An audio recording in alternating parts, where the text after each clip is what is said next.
बिल्कुल। चलिए, तो फिर इस दिलचस्प नक्शे की परतों को खोलते हैं। कहाँ से शुरू करें? उत्तर से शुरू करते हैं। ठीक है। नक्शे में सबसे ऊपर उत्तर पूर्व में गोड्डा जिला है। यहाँ माँ योगिनी मंदिर दिखाया गया है और इसके साथ लिखा है शक्तिपीठ। हम्म। तो ये जो शक्तिपीठ लिखा है, इसका क्या खास मतलब होता है जो श्रोता शायद इससे परिचित ना हो? जरूर। देखिए, ये बहुत महत्वपूर्ण है। पौराणिक कथाओं के अनुसार जहां जहां देवी सती के अंग गिरे थे, वहां वहां शक्तिपीठ स्थापित हुए। अच्छा। तो ये स्थान देवी की ऊर्जा के सबसे जागृत और सबसे शक्तिशाली केंद्र माने जाते हैं। तो माँ योगिनी मंदिर सिर्फ एक पूजा स्थल नहीं है, बिल्कुल। बल्कि वो तंत्र साधना का एक बहुत बड़ा और प्राचीन केंद्र है। समझ गई।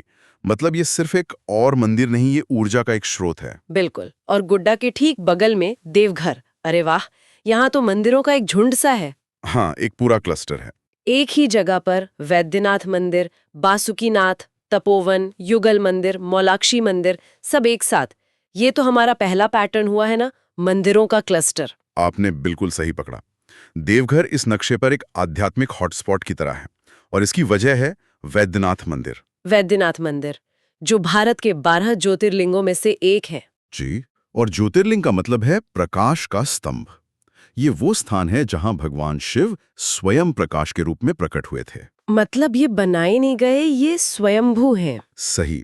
इसीलिए वैद्यनाथ मंदिर का महत्व किसी भी आम शिव मंदिर से कहीं ज्यादा है।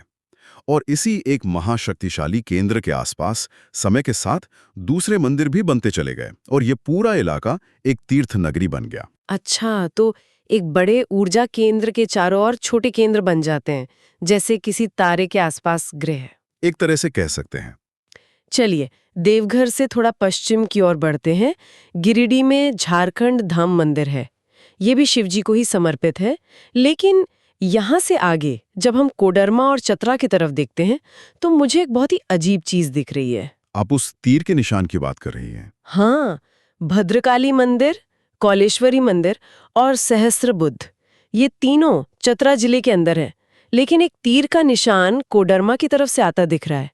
इसका क्या मतलब हो सकता है? ये इस नक्शे की सबसे दिलचस्प बातों में से एक है। ये दिखाता है कि आस्था जो है वो प्रशासनिक सीमाओं को नहीं मानती। अच्छा। भले ही ये मंदिर भौगोलिक रूप से चतरा में हो, लेकिन इनका जो आध्यात्मिक प्रभाव है और श्रद्धालुओं का आना जाना, वो कोडरमा और आसपास के इलाकों से बहुत ज्यादा है। तो ये तीर एक तरह का रास्ता दिखा रहा है। बिल्कुल।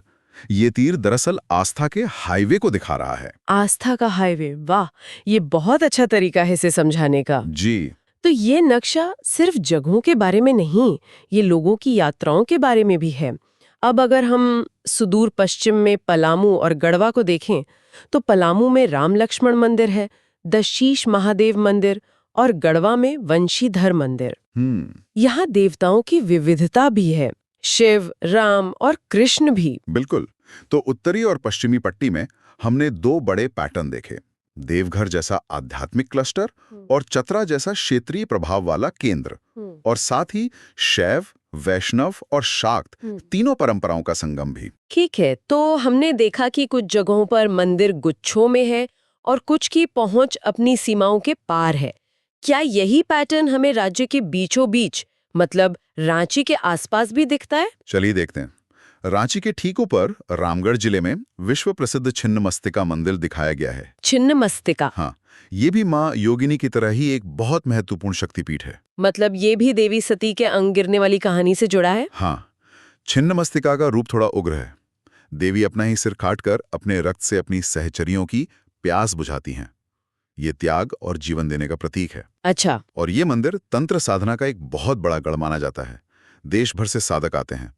और इसके साथ ही यहाँ कैथा शिव मंदिर भी है, जो फिर से शिव और शक्ति के नजदीकी को दिखाता है। और देखिए, फिर से वही तीर वाला पैटर्न। लोहरदगा जिले से एक तीर लातेहार की ओर जा रहा है, जहां उग्र तारा लोंगेहार मंदिर है। बिल्कुल। तो चतरा वाला पैटर्न कोई एकलौती बात नहीं थी, ये तो एक स्थापित तरीका लगता है आस्था के फैलाव को दिखाने का। हाँ, ये इस बात की पुष्टि करता है कि झारखंड में कई क्षेत्रीय तीर्थ यात्रा सर्किट है।